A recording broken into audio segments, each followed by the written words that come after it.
Haunting Cruise dan PN. Pada malam ini, kita akan bersama Mati di dalam kisah-kisah seramnya yang gila. Pasti anda rindukan karya daripada Mati, bukan? Jom kita dengar kisah daripada Mati.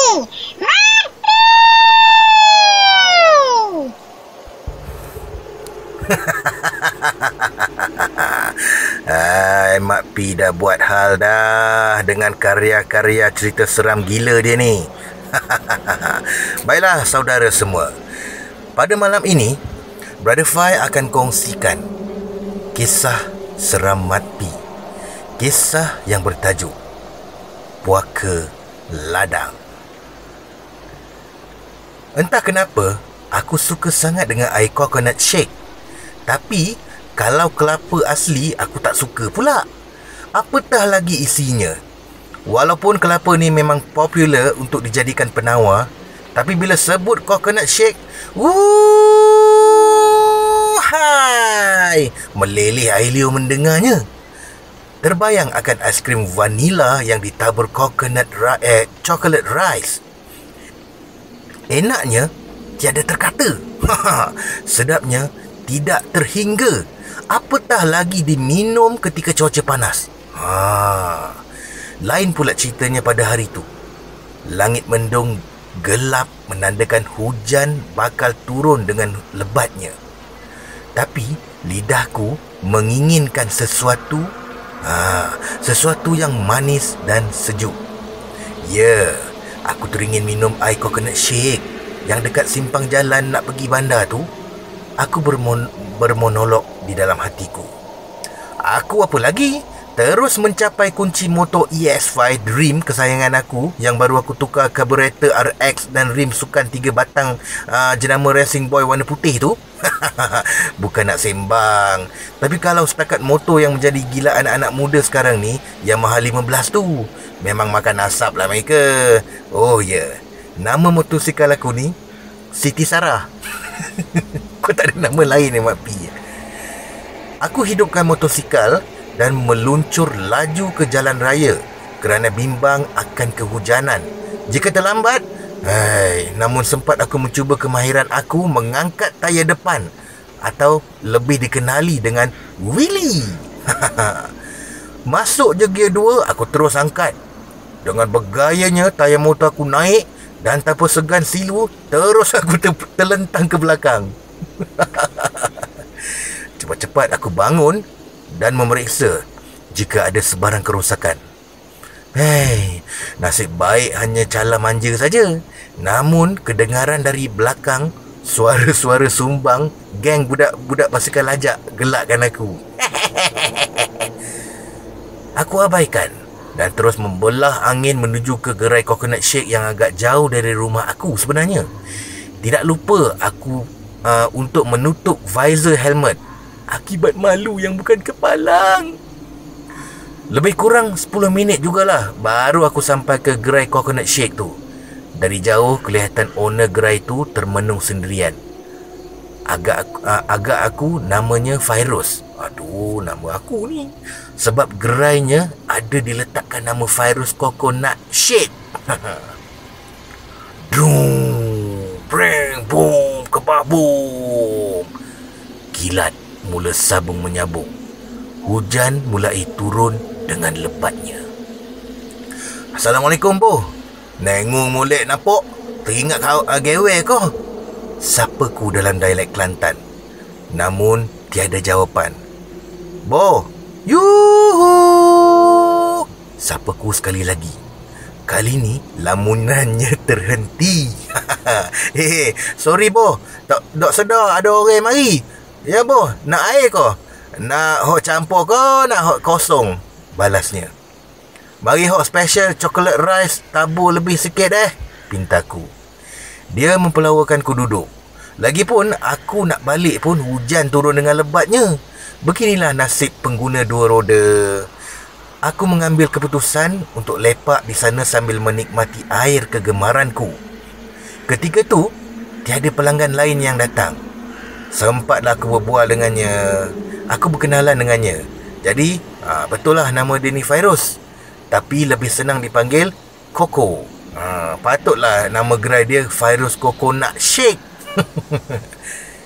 Dia bertanyakan tentang diri aku, nama aku, apa yang aku buat. Jadi aku perkenalkan diri aku sebagai Mat P.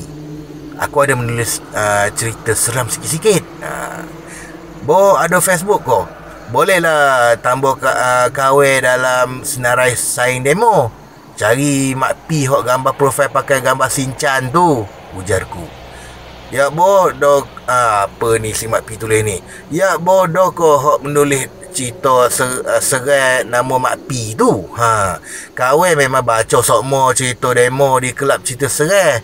Cerita demo sedap-sedap belaka, katanya dengan teruja. Oh, yolah dah tu bosku. Kemah demo memang kena bareh. Balasku sambil ketawa kembang kempis lubang hidung aku dibuatnya. Aku cuba korek cerita darinya. Boh, tak ada kau cerita serai hok pengalaman boh sendiri alami. Boleh kau tulis. Cerita kahwin masuk YouTube boh. Jangan duk main-main boh, umpanku. Lalu dia bersetuju untuk berkongsi cerita tentang pengalamannya ketika bekerja di sebuah ladang lembu suatu ketika dulu. Menurutnya, sekarang ni ladang lembu tersebut telah ditutup. Ketika itu, Fairuz bekerja sebagai pekerja am di ladang ternakan lembu tersebut bersama beberapa orang lagi rakan setugasnya. Tugasnya bukan saja menjaga perihal lembu saja, tapi termasuk menjaga kebersihan dan keselamatan ladang tersebut. Jadi telah disediakan 2 buah rumah kecil untuk mereka tinggal. Rutin Fairuz setiap malam sebelum tidur, dia perlu memeriksa keadaan sekeliling dan juga mengira jumlah lembu di dalam kandang.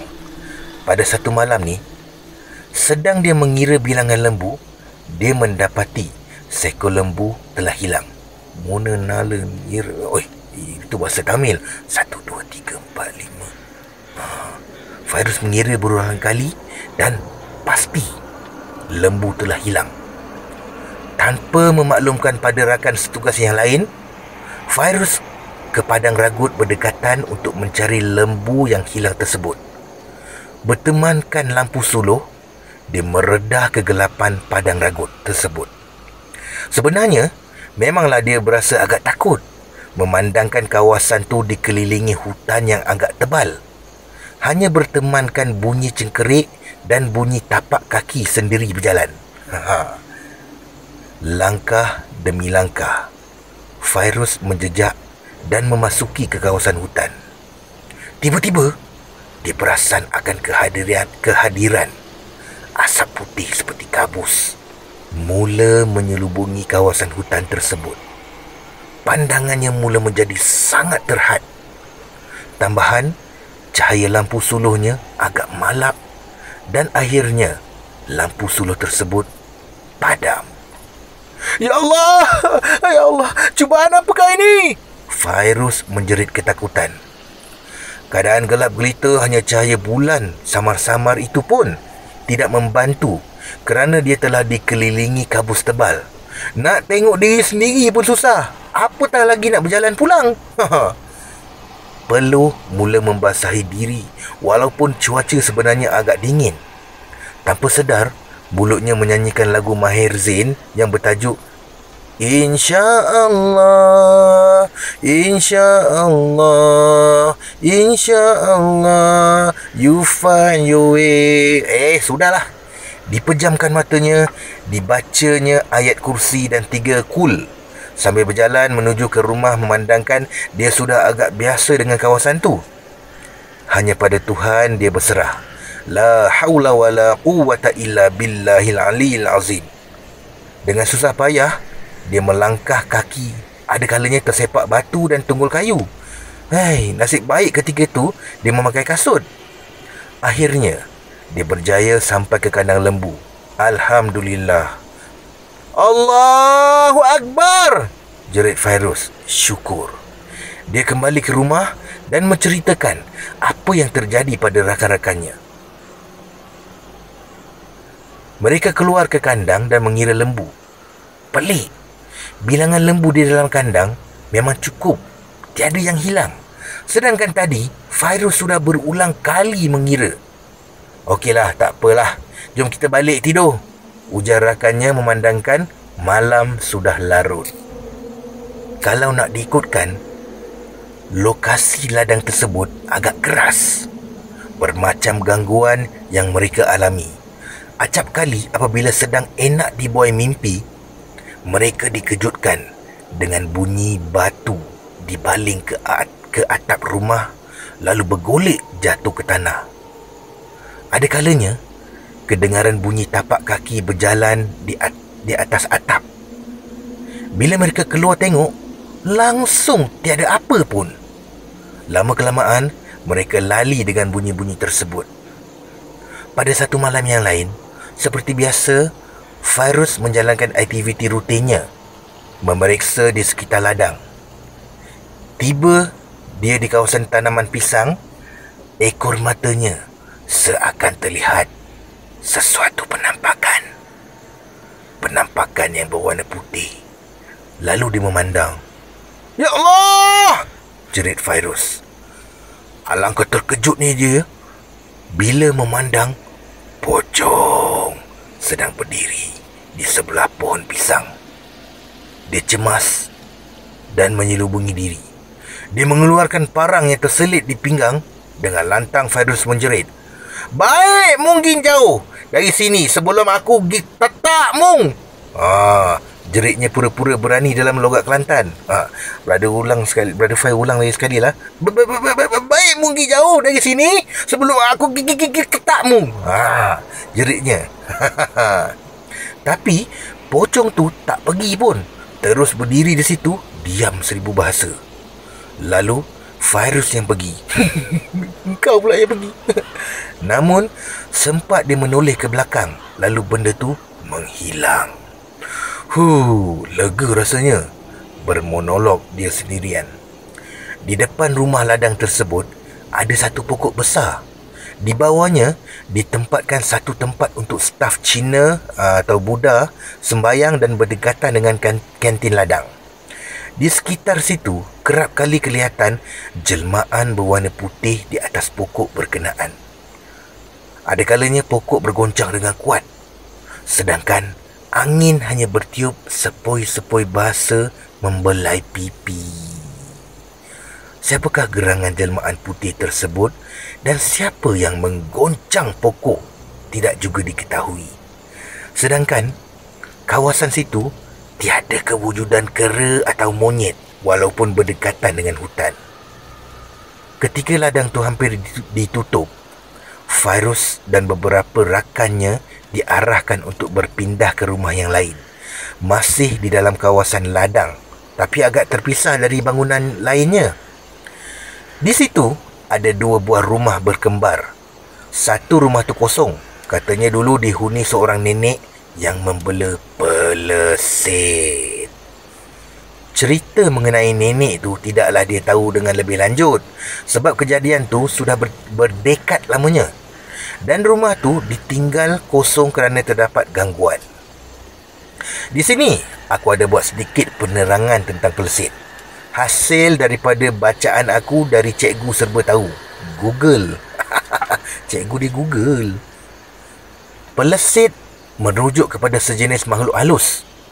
Menurut kepercayaan Melayu, ianya hantu yang dipelihara bagi tujuan sebagai pelaris dan pemanis.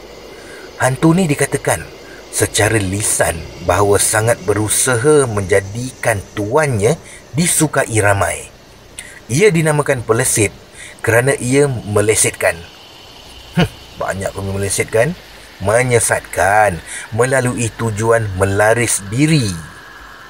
Orang Islam pula percaya ianya dari golongan jin atau syaitan yang dipelihara oleh seseorang. Biasanya wanita bagi tujuan pelaris dan pemanis. Kononnya hantu ni boleh diwarisi kepada anak cucu atau dikenali sebagai saka. Hantu pelesit dipercayai diberi makan darah dari jari tangan tuannya. Hantu pelesit dikatakan suka menggunakan belalang sebagai medium penyamarannya atau rasukannya. Belalang kecil yang mempunyai kepala berbentuk tajam dan tirus dan masuk ke rumah mangsa. Pelesit ni kemudiannya akan mengambil peluang untuk menyerang dan menghisap darah mangsa apabila mangsa lega. Penggunaan belalang adalah kerana ia binatang yang tidak ditakuti orang dan membuat mangsa tidak mengambil langkah berjaga-jaga atau membahayakan pelesit bagi tujuan menghantar racun atau santau kepada mangsa. Ada dilaporkan secara pengalaman perubatan bahawa kadang-kala pelesit ni menggunakan medium lalat, tikus dan lain-lain serangga bagi menghantar racun kepada mangsa. Setelah Fairuz dan rakannya berpindah ke rumah lain yang mana bersebelahan dengan rumah tersebut, sejak malam pertama lagi, mereka diganggu dengan bunyi bising di rumah sebelah. Gergung, gergung, gergung, gergung. Bunyi macam barang dihempas lah. Begitulah yang mereka alami setiap malam sehinggalah mereka mengambil keputusan untuk mengintai di rumah sebelah. Sedang bunyi bising kedengaran, mereka mencari-cari lubang untuk mengintai. Sedang kusyuk mereka mengintai, mereka bagai dibaling sesuatu. Boom! Kuat sekali bunyinya. Hai, lintang pukang mereka lari dibuatnya. Sebulan kemudian, ladang tu pun ditutup. Sebab apa aku pun kurang pasti, sebab Fairuz pun dah lupa mengapa. Okey, baik ceritanya sudah habis kata Fairuz dengan tersenyum. Kebetulan datang seorang pembeli. Aku pun bersiap untuk pulang. Namun, sempat memesan lagi 2 gelas air coconut shake. 1 untuk ayah, 1 untuk mak aku. Setelah bersalaman dan mengucapkan terima kasih kepada Fairuz, aku menghidupkan enjin motosikal aku. Fairuz berjanji nak bawa aku ke ladang tu nanti, bila dia ada masa lapang lah. Wili 1 kali! Kedengaran Fairuz menjerit dari jauh. Aku dengan penuh yakin terus mengangkat tayar Siti Sarah. Motor dia lah tu. Berjaya akhirnya.